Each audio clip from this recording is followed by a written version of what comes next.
Menstrual cycle human reproductive സൈക്കിളാണ് menstrual cycle എന്ന് പറയുന്നത്. ഈ സെഷനിൽ മെൻസ്ട്രൽ സൈക്കിളിൻ്റെ ഫീച്ചേഴ്സ് അതുപോലെ തന്നെ അതിൻ്റെ ഡിഫറെൻറ്റ് ഫേസസ് ഒക്കെയാണ് ഡിസ്കസ് ചെയ്യുന്നത്.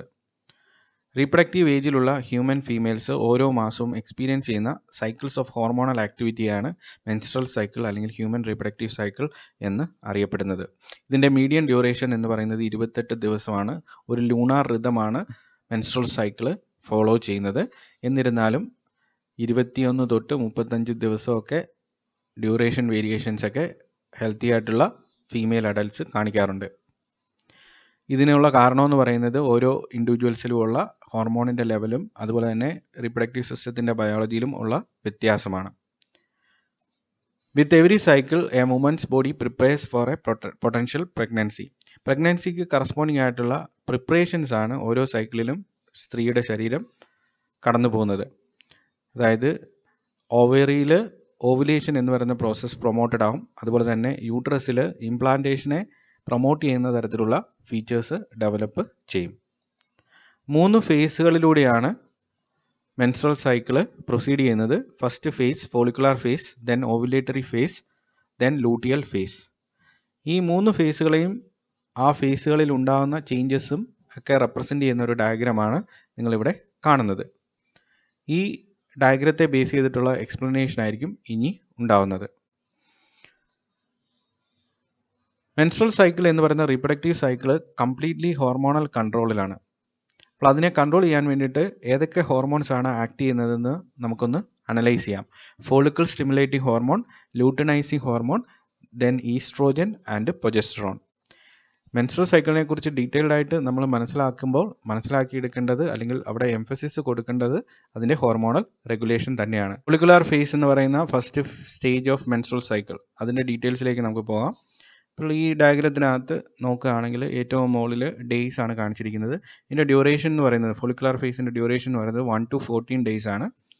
ഈ സമയത്ത് ഏറ്റവും സ്ട്രൈക്കിംഗ് ആയിട്ടുള്ള ഒവേറിയൻ ചേഞ്ച് എന്ന് പറയുന്നത് അവിടെ ഒവേറിയൻ ഫോളിക്കിൾസ് മച്ചുറായി അത് ഓവുലേഷന് കേപ്പബിൾ ആകുന്ന തരത്തിലുള്ള ചേഞ്ചസ് ആണ് സംഭവിക്കുന്നത്. ഇനി യൂട്രസിലേക്ക് പോവുകയാണെങ്കിൽ ആദ്യത്തെ ഡേയ്സിൽ പ്രീവിയസ് സൈക്കിളിൻ്റെ മെൻസ്ട്രുവേഷൻ, അതായത് യൂട്രൈൻ വോളിൻ്റെ ഷെഡിങ് അതുപോലെ ടിഷ്യൂവിൻ്റെ മ്യൂക്കസിൻ്റെ ഒക്കെ ഷെഡിങ് മെൻസസ് ആയിട്ട് സംഭവിക്കുന്നു.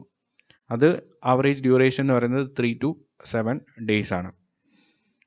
പിന്നീട് യൂട്രസ് കുറച്ച് ഈ ഷെഡിങ്ങിൻ്റെ ഒക്കെ ഫലമായിട്ട് ഉണ്ടായ ആ ഡിഫോമിറ്റിയെ നള്ളിഫൈ ചെയ്യാൻ വേണ്ടിയിട്ടുള്ള പ്രൊലിഫറേറ്റീവ് ആയിട്ടുള്ള സ്റ്റേജുകളിലേക്ക് അവിടുത്തെ സെൽസ് നശിച്ചുപോയ സെൽസിനെ റീപ്ലേസ് ചെയ്യാൻ വേണ്ടിയിട്ട് അവിടെ സെൽ ഡിവിഷൻസ് ഒക്കെ ആക്ടിവേറ്റഡ് ആയി അവിടെ ടിഷ്യൂസ് ഡെവലപ്പ് ചെയ്യുന്ന പ്രൊലിഫറേറ്റീവ് ആയിട്ടുള്ള ഒരു സ്റ്റേജിലേക്ക് പോകുന്നു. അപ്പോൾ ഇതിൻ്റെ ഹോർമോണൽ ആയിട്ടുള്ള കൺട്രോൾ റെഗുലേഷൻ നമുക്കൊന്ന് ഡീറ്റെയിൽഡ് ആയിട്ട് മനസ്സിലാക്കിയെടുക്കാം.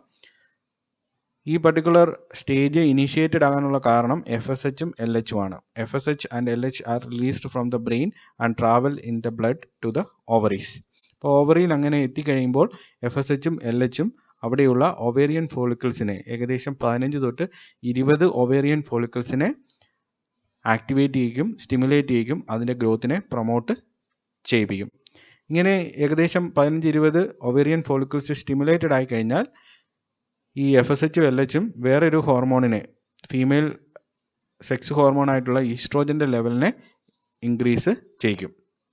അപ്പോൾ ഈസ്ട്രോജൻ ശരീരത്തിൽ വളരെയധികം കൂടുമ്പോൾ it turns off the production of FSHൻ്റെ പ്രൊഡക്ഷനെ ഈസ്ട്രോജൻ ഓഫ് ചെയ്യും. FSH മെയിനായിട്ടും ഫോളിക്കിൾസിനെ സ്റ്റിമുലേറ്റ് ചെയ്യുന്ന ഒരു ഹോർമോണാണ്. ഈസ്ട്രോജൻ FSHൻ്റെ ആക്ടിവിറ്റിയെ നള്ളിഫൈ ചെയ്യുക എന്ന് പറഞ്ഞാൽ അതിൻ്റെ അർത്ഥം ഫർദർ ആയിട്ട് അഡീഷണൽ ആയിട്ട് ഫോളിക്കിൾസ് ഒന്നും സ്റ്റിമുലേറ്റഡ് ആകത്തില്ല. ഇങ്ങനെ ഫോളിക്കിൾസ് എത്രമാത്രം സ്റ്റിമുലേറ്റഡ് ആകുന്നുണ്ട്, എത്ര ഫോളിക്കിൾസ് മച്ചുർ ചെയ്യുന്നുണ്ട്, അതിൻ്റെ നമ്പർ ലിമിറ്റ് ചെയ്യാൻ സാധിക്കും. 1 follicle in 1 ovary becomes dominant and continues to mature. ഒരു ഓവറിയിലുള്ള ഒരു ഫോളിക്കിൾ മറ്റുള്ള ഫോളിക്കിൾസിനെ അപേക്ഷിച്ച് വളരെ ഡോമിനൻ്റ് ആയിട്ട് മാറും. ബാക്കിയുള്ള ഫോളിക്കിൾസിൻ്റെ ഗ്രോത്തിനെയും ഫർദർ പോളിഫറേഷനെയും ഈ പർട്ടിക്കുലർ ഡോമിനൻ്റ് ഫോളിക്കിൾ സപ്രസ് ചെയ്യും. ഈ ഡോമിനൻ്റ് ഫോളിക്കിൾ ആണ് പിന്നീട് റപ്ചർ ചെയ്ത് അതിൽ നിന്ന് oocyte റിലീസ് ചെയ്യുന്നത്. This dominant follicle continues to produce oestrogen. ഇത് കണ്ടിന്യൂസ് ആയിട്ട് ഈസ്ട്രോജൻ ഉണ്ടാക്കിക്കൊണ്ടിരിക്കും. അതിൻ്റെ അർത്ഥം FSHൻ്റെ ലെവൽ കുറഞ്ഞ് വരും. ഇനി അടുത്തതാണ് ഓവുലേറ്ററി ഫേസ്. ഈ ഓവുലേറ്ററി ഫേസിൻ്റെ മെയിനായിട്ടുള്ള ഫീച്ചർ എന്ന് പറയുന്നത് ഓവുലേഷൻ തന്നെയാണ്. ആ പേരിൽ നിന്ന് തന്നെ നമുക്ക് അറിയാം.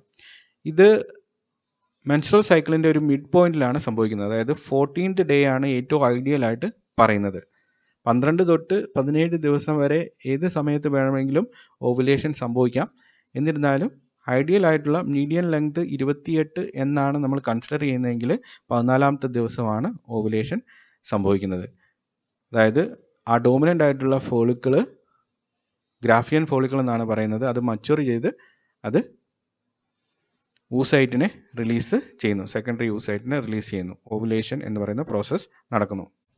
മച്വർ ആയിട്ടുള്ള ഫോളിക്കിൾ, ഗ്രാഫിയൻ ഫോളിക്കിൾ കണ്ടിന്യൂസ് ആയിട്ട് ഈസ്ട്രോജനെ സിന്തസൈസ് ചെയ്യുന്നത് കൊണ്ട് ബ്രെയിനിൽ നിന്ന് LHൻ്റെ പ്രൊഡക്ഷൻ വളരെയധികം ആക്സിലറേറ്റഡ് ആവുന്നു. ഈ ആക്സിലറേറ്റഡ് ആയിട്ടുള്ള LH പ്രൊഡക്ഷൻ അത് ഫോളിക്കിളിനെ റപ്ചർ ചെയ്യാൻ വേണ്ടിയിട്ടുള്ള സിഗ്നൽസ് കൊടുക്കുന്നു. ഗ്രാഫിയൻ ഫോളിക്കിൾ റപ്ചർ ചെയ്ത് അതിനകത്ത് നിന്ന് oocyte റിലീസ്ഡ് ആവുന്നു. This particular process is known as ovulation. ഇങ്ങനെ റിലീസ്ഡ് ആവുന്ന സെക്കൻഡറി oocyteനെ ഫിംബ്രിയെ, ഫലോപ്പിയൻ ട്യൂബിൻ്റെ ഫിംഗർ ലൈക്ക് ഔട്ട്ഗ്രോത്ത്സ് ഉണ്ടല്ലോ, അതിന് പറയുന്ന പേരാണ് ഫിംബ്രിയെ. ഫിംബ്രിയെ കളക്ട് ചെയ്യുന്നു, അതിനെ ഫലോപ്പിയൻ ട്യൂബിൻ്റെ അകത്തേക്ക് വലിച്ചെടുക്കുന്നു. ഈ സമയത്ത് യൂട്രസിൻ്റെ എൻട്രി പോയിന്റ് ആയിട്ടുള്ള സെർവിക്സ് എന്ന് പറയുന്ന ഫസ്റ്റ് റീജിയൻ, ആ റീജിയണിൽ മ്യൂക്കസിൻ്റെ സിന്തസിസ് വളരെയധികം കൂടുന്നു. ഈ മ്യൂക്കസ് സിന്തസിസ് ഈ സമയത്ത് ഇജാക്കുലേഷൻ നടന്നിട്ടുണ്ടെങ്കിൽ റിലീസ്ഡ് ആവുന്ന സ്പേമിനെ ക്യാപ്ചർ ചെയ്യുന്നു, അതുപോലെ തന്നെ അതിനെ നറിഷ് ചെയ്യുന്നു. എവിടെയാണോ സെക്കൻഡറി oocyte ഇരിക്കുന്നത് ആ പർട്ടിക്കുലർ പോർഷനിലേക്ക് ഈ സ്പേമിനെ മൂവ് ചെയ്യിക്കാൻ വേണ്ടിയിട്ടുള്ള പ്രോപ്പർ ആയിട്ടുള്ള സിഗ്നലിങ്ങും അതിന് വേണ്ടിയിട്ടുള്ള മൂവ്മെൻറ്റിനെ ഹെൽപ്പ് ചെയ്യാൻ വേണ്ടിയിട്ടുള്ള അഡീഷണൽ ആയിട്ടുള്ള കണ്ടീഷൻസും ഒക്കെ ക്രിയേറ്റ് ചെയ്യുന്നു. അപ്പോൾ ഈ 14th ഡേയിൽ സിഗ്നിഫിക്കൻ്റ് ആയിട്ടുള്ള ഒരു യൂട്രൈൻ ചേഞ്ച് എന്ന് പറയുന്നത് എക്സസീവ് ആയിട്ടുള്ള മ്യൂക്കസ് പ്രൊഡക്ഷനാണ്. ഫൈനൽ സ്റ്റേജ് ആണ് ലൂട്ടിയൽ ഫേസ്. ലൂട്ടിയൽ ഫേസിൻ്റെ ഏറ്റവും വലിയ പ്രത്യേകത ഫെർട്ടിലൈസേഷൻ നടന്നിട്ടുണ്ടെങ്കിൽ യൂട്രൈൻ വോള് തിക്കണ്ടായി ഇംപ്ലാന്റേഷന് വേണ്ടിയിട്ടുള്ള പ്രോപ്പർ ആയിട്ടുള്ള സാഹചര്യം ഉണ്ടാകുക എന്നുള്ളതാണ്. ഇതെങ്ങനെയാണ് പ്രൊസീഡ് ചെയ്യുന്നത് എന്നുള്ളത് നമുക്കൊന്ന് അനലൈസ് ചെയ്യാം. ഓവുലേഷൻ നടന്നു കഴിഞ്ഞാൽ ഉടനെ തന്നെ ലൂട്ടിയൽ ഫേസ് സ്റ്റാർട്ട് ചെയ്യും. അതായത് മച്വേർഡ് ആയിട്ടുള്ള ഗ്രാഫിയൻ ഫോളിക്കിൾ അതിൻ്റെ സെക്കൻഡറി oocyteനെ റിലീസ് ചെയ്ത് കഴിയുമ്പോഴേക്കിന് ഈ ഗ്രാഫിയൻ ഫോളിക്കിൾ എന്ന് പറയുന്ന സ്ട്രക്ചർ വേറൊരു അഡീഷണൽ സ്ട്രക്ചറായിട്ട് മാറും. That structure is known as corpus luteum. Corpus luteum progesterone എന്ന് പറയുന്ന ഹോർമോണിൻ്റെ പ്രൊഡക്ഷന് കാരണമാകും. പ്രൊജസ്റ്ററോൺ എന്ന് പറയുന്ന ഹോർമോണാണ് യൂട്രസിനെ ഇംപ്ലാന്റേഷന് വേണ്ടിയിട്ട് ഹെൽപ്പ് ചെയ്യുന്നത്. യൂട്രൈൻ വോളിൻ്റെ തിക്കനിങ്, എൻഡോമെട്രിയം തിക്കൻഡായി ഇംപ്ലാന്റേഷന് സജ്ജമാകുന്നത് പ്രൊജസ്റ്ററോണിൻ്റെ ആക്ഷൻ്റെ ഫലമായിട്ടാണ്. If intercourse has taken place and sperm has fertilized the egg, the fertilized egg or embryo will travel through the fallopian tube to implant in the uterus. അപ്പോൾ ഈ സമയത്ത് fertilisation നടന്നിട്ടുണ്ടെങ്കിൽ അങ്ങനെ fertilised ആയിട്ടുള്ള egg, embryo അത് Fallopian ട്യൂബിലൂടെ travel ചെയ്ത് അത് യൂട്രസിലെത്തി ഇംപ്ലാന്റേഷന് വേണ്ടിയിട്ട് റെഡിയാവും, അല്ലെങ്കിൽ ഇംപ്ലാന്റേഷൻ നടക്കും. ഇപ്പോൾ ഫെർട്ടിലൈസേഷൻ എന്ന് പറയുന്ന പ്രോസസ്സ് നടന്നിട്ടില്ല എന്ന് വിചാരിക്കുക. അൺഫെർട്ടിലൈസ്ഡ് ആയിട്ടുള്ള എഗ്ഗ് അത് ഡയറക്റ്റ് ആയിട്ട് യൂട്രസിലൂടെ പാസ് ചെയ്താൽ അങ്ങ് പോകും. ഈ സമയത്ത് ഫെർട്ടിലൈസേഷൻ നടക്കാത്ത അവസ്ഥയിൽ പ്രഗ്നൻസിക്ക് സപ്പോർട്ട് ചെയ്യാൻ വേണ്ടിയിട്ടുള്ള ചേഞ്ചസ് ഒന്നും യൂട്രൈൻ വോള് സസ്റ്റെയിൻ ചെയ്യേണ്ട ആവശ്യമില്ല. അതായത് ഓൾറെഡി ഇത് തിക്കണ്ടായിട്ട് ഇരിക്കുകയാണ്, ലൈനിങ് എല്ലാം വളരെ സ്ട്രോങ് ആണ്. ഇംപ്ലാന്റേഷന് വേണ്ടിയിട്ടുള്ള കണ്ടീഷൻസ് ആണ് അവിടെ എക്സിസ്റ്റ് ചെയ്യുന്നത്. ആ കണ്ടീഷൻസ് ഇനി കണ്ടിന്യൂ ചെയ്യുന്നത് കൊണ്ട് ഓർഗാനിസത്തിന് അഡ്വാൻറ്റേജ് ഒന്നുമില്ല. അതുകൊണ്ട് എൻഡോമെട്രിയം, യൂട്രൈൻ വോളിൻ്റെ ലൈനിങ് അത് ബ്രേക്ക് ഡൗൺ ചെയ്യുന്നു, ഷെഡ് ഓഫ് ചെയ്യുന്നു. അങ്ങനെ പുതിയ മെൻസ്ട്രൽ പീരീഡ് സ്റ്റാർട്ട് ചെയ്യുന്നു. ഇത്രയും കൊണ്ട് ലൂട്ടിയൽ ഫേസ് കംപ്ലീറ്റ് ആവും. അടുത്ത സൈക്കിള് സ്റ്റാർട്ട് ചെയ്യും, അതായത് മെൻസ്ട്രുവേഷൻ തുടങ്ങി എന്നുള്ളതാണ്. ഇപ്പം നമുക്ക് എന്താണ് മെൻസ്ട്രുവേഷൻ എന്നുള്ളത് നോക്കാം. Menstruation is the elimination of the thickened lining of the uterus from the body through the vagina. അതായത് ഫെർട്ടിലൈസേഷൻ നടക്കാത്തത് കൊണ്ട് ഇംപ്ലാന്റേഷൻ്റെ ആവശ്യമില്ല. അപ്പോൾ തിക്കൻഡ് ആയിട്ടുള്ള എൻഡോമെട്രിയൽ വോള് ഷെഡ് ഓഫ് ചെയ്യപ്പെടുന്നു. മ്യൂക്കസും എൻഡോമെട്രിയൽ സെൽസും ബ്ലഡും എല്ലാം റിലീസ്ഡ് ആവുന്നു. ആ പ്രോസസ്സിന് പറയുന്ന പേരാണ് menstruation. Menstrual fluid contains blood, endometrial cells and mucus. The average length of a period is between 3 days and 1 week.